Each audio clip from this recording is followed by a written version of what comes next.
ఎప్పుడైతే మీ పార్టీలో నుంచి నేను నచ్చక బయటకు వచ్చేస్తే, నేను అవమానపడి రాజకీయంగా నష్టపోయి నేను కష్టాలు పడి నేను దండం పెట్టి మీ పార్టీకి నేను బయటకు వచ్చేస్తే, వచ్చిన రోజు నుంచి నన్ను ఎలా టార్చర్ పెడుతున్నారు. ఐరన్ లెగ్ అని చెప్పి మొత్తము జగన్మోహన్ రెడ్డి గారి కుటుంబంతో సహా అందరు లీడర్లకి మెసేజ్లు ఫార్వర్డ్ మీరు చేసింది కాదా? అవేవి పట్టించుకోకుండా జగన్మోహన్ రెడ్డి గారు, విజయమ్మ నన్ను కన్న కూతురులాగా, జగనన్న సొంత చెల్లెల్లాగా నన్ను ఆశీర్వదించి నన్ను రాజకీయాల్లో ముందుకు నడిపిస్తుంటే, ఏ విధంగా అపోజిషన్ ఎమ్మెల్యేగా నేను అడుగు పెడితే, ఎమ్మెల్యే అయ్యి లోపలికి అడుగుపెట్టిన రోజు నుంచి నువ్వు బ్లూ ఫిలిం చేసావు, నీ క్యారెక్టర్ ఇదే అని చెప్పి ఏ విధంగా ఎస్సీ మహిళలతో అసెంబ్లీ ఆవరణలోనే సీడీలు చూపించిన మీరు ఎందుకు అవి పబ్లిక్గా ఇవ్వరు? ఎందుకు మీరు ప్రెస్కి ఇవ్వరు? నా మీద ప్రేమతో పట్టుకున్నారా? నేను సూటిగా ఈరోజు అడుగుతున్నా తెలుగుదేశం పార్టీని, మీ పార్టీ కోసం ప్రచారం చేసిన సినిమా ఆర్టిస్టులు అందరినీ కూడా ఇలాగే మాట్లాడతారా? రికార్డింగ్ డాన్సులు చేసుకునే వాళ్ళు, బ్లూ ఫిల్మ్లో యాక్ట్ చేసేవాళ్ళు, లాడ్జిల్లో పనుకునే వాళ్ళని. ఈరోజు మీ పార్టీలో ఎన్టీఆర్ గారు స్థాపించిన పార్టీ అనే జయసుధ గారైనా, జయప్రద గారైనా, శారద గారైనా, దివ్యవాణి అయినా, కవిత అయినా ఎవరైనా కూడా వచ్చారు. కానీ మీరు చేస్తున్న అసహ్యమైన పనులు, మహిళల్ని ఎంత చీప్గా ఒక ఆట వస్తువుగా చూసే మీ విధానం, మహిళల్ని ఏ విధంగా ప్రచారానికి వాడుకొని ఆ తర్వాత వాళ్ళు రాజకీయంగా ఎదగాలంటే వాళ్ళని తొక్కేసే విధానం చూసి అందరూ బయటికి వెళ్ళిపోతున్నారు. ఎందుకు ఈరోజు ఒక్కరు కూడా మీ పార్టీలో మహిళలు లేకుండా వెళ్ళిపోతున్నారో ఒకసారి మీ మనస్సాక్షిని అడిగితే మీకే అర్థమవుతుంది.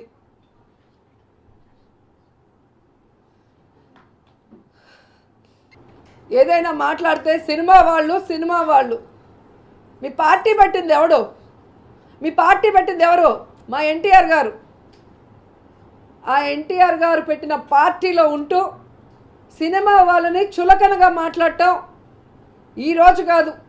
నేను అపోజిషన్లో లీడర్గా ఉన్నప్పటి నుంచి అసెంబ్లీలో బయట ఏ విధంగా మీరు హెరాస్ చేశారు, నా క్యారెక్టర్ని ఏ విధంగా నీచంగా మాట్లాడారో ఈ రాష్ట్ర ప్రజలందరూ కూడా గమనిస్తున్నారు. ఈరోజు ఓపిక్గా ఉంటుంటే రోజుకి శృతి మించిపోతోంది. మీ ఇంట్లో ఉన్న ఆడవాళ్ళు మాత్రమే ఆడోళ్ళ? వైఎస్ఆర్ కాంగ్రెస్ పార్టీలో ఉన్న ఆడోళ్ళు కాదా? మాకు మనసు లేదు, మాకు ఫ్యామిలీ లేదు, మాకు పిల్లలు లేరా? మీరు ఏది మాట్లాడినా అందరూ అడ్జస్ట్ అయ్యి ముందుకు వెళ్ళిపోవాలా? ఏం మాట్లాడుతున్నావు? కాల్మనీ సెక్స్ రాకెట్లో ఎంతోమంది ఆడవాళ్ళ జీవితాన్ని వ్యభిచార కూపంలోకి దించుతుంటే వాళ్ళ లీడర్స్కి సపోర్ట్ చేసి, నేను ఎక్కడ ఆ ఇష్యూని హైలైట్ చేసి వాళ్ళు చేసిన తప్పులు బయటకు తెస్తున్నానని రూల్స్కి విరుద్ధంగా ఆ రోజు కూడా కక్ష సాధింపుగా నన్ను 1 year సస్పెండ్ చేసి కోర్టులు చెప్పినా కూడా మళ్ళీ అసెంబ్లీలోకి రానియకుండా కోర్టు ఇచ్చిన తీర్పును కూడా వ్యతిరేకించిన పెద్ద మనిషి తెలుగుదేశం పార్టీ జాతీయ అధ్యక్షుడు. దళిత మహిళను బూటు కాలుతో తన్నిన వ్యక్తి రాష్ట్ర అధ్యక్షుడు అచ్చెన్నాయుడు గారు. ఒక ఎంఆర్ఓ పైన చేయండి అనే బాలకృష్ణ ఈ చంద్రబాబు నాయుడికి బావమరిది.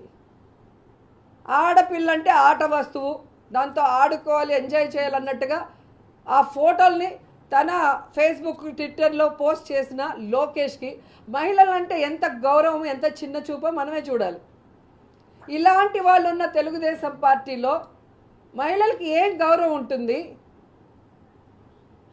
ఏ విధంగా వీళ్ళు మహిళల్ని గౌరవంగా చూస్తారో ఒకసారి రాష్ట్ర ప్రజలు ఒకసారి ఆలోచించాలి. ఈరోజు జగన్మోహన్ రెడ్డి గారు ప్రతి మహిళని కూడా సొంత అక్కలాగా, సొంత చెల్లెలాగా అందరినీ ఆశీర్వదించడమే కాకుండా ఈ రాష్ట్రంలో ఉన్న అక్క చెల్లెలందరికీ కూడా అండగా నిలబడి మహిళా సాధికారత రావాలి అని మహిళా సాధికారత దిశగా అందరినీ అడుగులు వేయిస్తూ మహిళా పక్షపాత ముఖ్యమంత్రిగా ముందుకు నడుస్తుంటే ఈరోజు మహిళల మీద ఇంత దారుణంగా మాట్లాడుతూ వారు అసలు బయటకు వచ్చి వర్క్ చేయడానికే సిగ్గుపడే విధంగా, వారి పిల్లలు బయటకు వచ్చి చదువుకోవాలంటే తల ఎత్తుకోలేని విధంగా ఇలాంటి అబద్ధాలు ఇలాంటి నీచమైనవి చేస్తూ ఉంటే అలాంటి వాటిని ఎంకరేజ్ చేసే చంద్రబాబు నాయుడు కానీ లోకేష్ని కానీ పవన్ కళ్యాణ్ని ఏం చేయాలి, మహిళలంతా కలిసి తరిమి కొట్టాలా వద్దా అనేది ఒకసారి మహిళలందరూ కూడా ఆలోచించాల్సిన విషయం. ఈరోజు ఇది నేను ఎందుకు ప్లే చేశానంటే, ఇది నేనేదో మంత్రిని కాబట్టి ఆయన్ని అరెస్ట్ చేయాలని కాదు.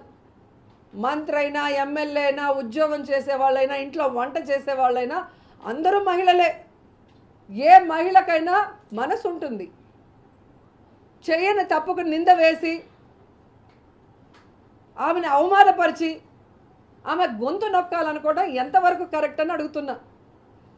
ఈరోజు ఇదే తెలుగుదేశం పార్టీ వాళ్ళకి చెప్తున్నా, మీకు దమ్ముంటే నా డిపార్ట్మెంట్లో నేను పని చేయలేదా మాట్లాడండి. మీకు ధైర్యం ఉంటే నా నియోజకవర్గానికి రండి. గతంలో 30-40 ఏళ్లలో అక్కడున్న ఎమ్మెల్యేలు ఏం చేశారు, ఈ 4.5 సంవత్సరాల్లో నేను ఏం చేశానో చూపిస్తాను. దాని మీద డిబేట్ చేయండి. మీరు నా గొంతు నొక్కాలనుకుంటే అది మీ వల్ల కాదు. నా ప్రాణం ఉన్నంత వరకు జగనన్నకి సపోర్టివ్గా, మహిళలకి సపోర్టివ్గా మిమ్మల్ని నిలదీస్తూనే ఉంటాను. మీరు చేస్తున్న తప్పుల్ని ఎత్తి చూపిస్తూనే ఉంటాను. ఇలా గనక తప్పుడు మాటలు మాట్లాడితే ఖచ్చితంగా ఈసారి నేను వదిలిపెట్టను. ఎంత దూరం వరకైనా పోరాడతాను. ఈరోజు అరెస్ట్ చేశారని బండారు సత్యనారాయణ మూర్తిని వదిలేను. ఖచ్చితంగా డెఫమేషన్ సూట్ వేస్తాను, న్యాయ పోరాటం చేస్తాను. మహిళ గురించి ఎవడైనా మాట్లాడాలి చెత్తగా, దిగజారుడుతనంగా అంటే భయపడే విధంగా ఖచ్చితంగా నేను స్టెప్స్ తీసుకుంటానని కూడా ఈ సందర్భంగా తెలియజేసుకుంటున్నాను.